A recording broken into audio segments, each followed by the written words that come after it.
Number 10, दुनिया में जब भी कोई युद्ध होता है तो तब इस युद्ध में अधिकतर पुरुष ही मारे जाते हैं। अब जाहिर सी बात है कि युद्ध में सिर्फ पुरुष ही मारे जाएंगे तो तब दुनिया में पुरुषों की जनसंख्या महिलाओं की तुलना में कम हो जाएगी, लेकिन ऐसा बहुत कम होता है क्योंकि जब भी कोई बड़ा युद्ध होता है तो उसके बाद लड़कियों की तुलना में लड़कों का जन्म ज्यादा होने लगता है। आखिर ऐसा क्यों होता है, इसके पीछे की वजह कोई नहीं जानता। इसे रिटर्निंग सोल्जर इफेक्ट नाम दिया गया है। नंबर 9, अगर हम फ्लाइट से यात्रा कर रहे हो तो हमें अपने साथ तय लिमिट में ही सामान ले जाने की इजाजत होती है। आपको बता दें कि फ्लाइट वाली ये शर्त अब ट्रेन पर भी लागू होने जा रही है। IRCTC ने नया लगेज रूल जारी करते हुए बताया है कि अगर कोई यात्री अपने साथ तय लिमिट से ज्यादा सामान लेकर जाता है तो उसे सामान के बदले पैसे देने होंगे। Second class 35 kilogram, sleeper class 40 kilogram, third AC 40 kilogram, second AC 60 kilogram और फर्स्ट AC के यात्री अपने साथ 70 किलोग्राम तक सामान ले जा सकते हैं। सेकंड क्लास से सेकंड AC तक में तय लिमिट से 10 किलोग्राम ज्यादा और फर्स्ट AC में 15 किलोग्राम ज्यादा सामान ले जा सकते हैं। इससे ज्यादा सामान होने पर यात्रियों को 30 रुपए देने होंगे।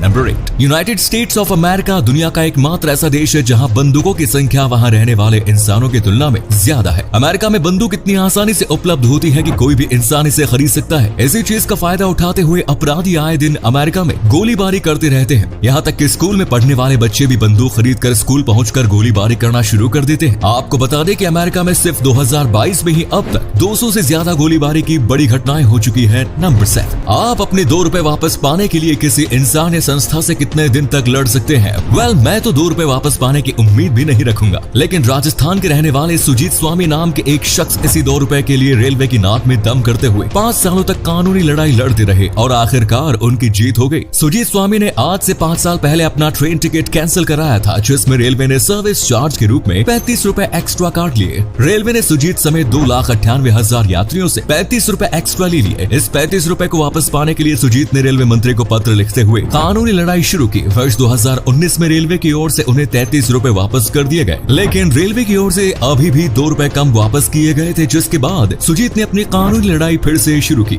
उन्होंने 50 से ज्यादा RTI फाइल की और दर्जनों पत्र लिखे, जिसके बाद अब आखिरकार 2022 में सुजीत को उनके 2 रुपए भी वापस मिल गए। इसके अलावा बाकी 2,98,000 यात्रियों को भी रेलवे को 2.43 करोड़ रुपए लौटाने पड़े। नंबर 6, क्या आप कोई ऐसी जॉब करना चाहेंगे जिसमें आपको सिर्फ अश्लील फिल्में देखनी पड़े? जी हाँ, आपका काम ही अश्लील फिल्में देखना होगा। आप भले ही यकीन करें या ना करें, लेकिन प्रोफेशनल पॉर्न वॉचर एक रियल जॉब है। इस जॉब को करने पर अगर आप 1 घंटे तक अश्लील फिल्में देखते हैं तो आपको इसके बदले 1500 रुपए तक मिल सकते हैं। इन फिल्मों को देखने के बाद आपको कुछ सवालों के जवाब देने होंगे और साथ ही अपनी ओर से रिव्यू भी लिखना होता है। अब बताओ, करोगे ये जॉब? नंबर 5, शंघाई टावर चीन की सबसे ऊंची बिल्डिंग होने के साथ ही दुनिया की तीसरी सबसे ऊंची बिल्डिंग भी है। शंघाई टावर की लिफ्ट दुनिया की फास्टेस्ट लिफ्ट है। इस गगनचुंबी इमारत की लिफ्ट की स्पीड 73.8 किलोमीटर पर आवर है। वर्ल्ड्स फास्टेस्ट लिफ्ट के रूप में शंघाई टावर का Guinness book of world records में भी नाम दर्ज है। इस बिल्डिंग की लिफ्ट से पलक झपकते ही एक फ्लोर से दूसरे फ्लोर तक जाया जा सकता है। नंबर 4,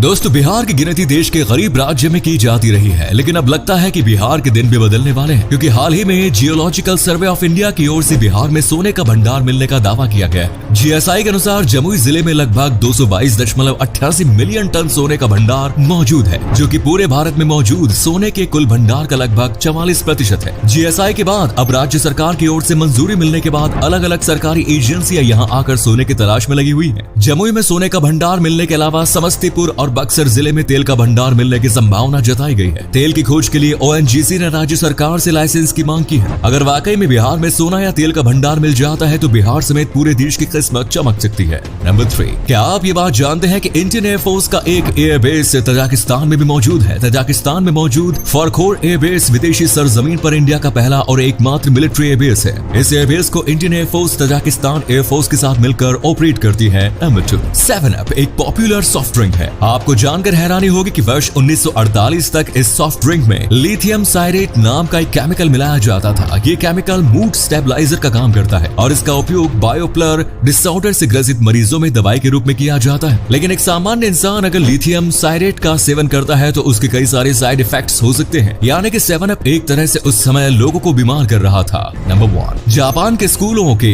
अजीबोगरीब नियम पूरी दुनिया में मशहूर हैं। यहाँ के स्कूलों के नियम इतने सख्त है कि पूरी दुनिया में इतनी चर्चा होती होती है। शायद यही कारण है कि यहाँ की साक्षरता दर दुनिया में सबसे ज्यादा है। एक रिपोर्ट में दावा किया गया है कि जापान के कुछ स्कूल अपने बच्चों के अंडरवियर का रंग भी तय करते हैं। स्कूल ड्रेस से लेकर स्कूल बैग और यहाँ तक कि जूतों के ब्रांड्स भी तय किए जाते हैं। जापान में स्कूलों की सफाई के लिए कर्मचारी नहीं रखी जाती, वहाँ बच्चे ही अपनी कक्षाओं की सफाई करते हैं। इसमें शिक्षक भी बच्चों का सहयोग करते हैं। बच्चों के खाने पीने के लिए भी कई नियम बनाए गए हैं। बच्चों को सुबह 8:30 बजे तक स्कूल पहुँच जाना होता है। क्लास शुरू होने से पहले कमरे की सफाई करनी होती है। यहाँ बच्चों को बचपन से ही खुद सफाई करना सिखाया जाता है। जापान में जूनियर स्कूलों में बच्चे क्लास में ही बैठकर लंच करते हैं। बच्चों के साथ शिक्षक भी वहीं लंच करते हैं। लंच करने के लिए सभी बच्चे अपना प्लेट और मैट लाते हैं। भोजन करने के बाद बच्चों को खुद ही अपनी प्लेट साफ करनी पड़ती है। लड़कियों के लंबे बाल रखने पर पाबंदी है और लड़कों को हर दिन शेव करनी होती है। कोई भी बच्चा अपने बाल डाई नहीं कर सकता। तो ये थे कुछ अमेजिंग फैक्ट्स। वीडियो को शेयर जरूर करें दोस्तों, ताकि आपके दोस्त और जानने वाले भी जान सके कि आप कितने नॉलेजेबल वीडियोस देखते हैं।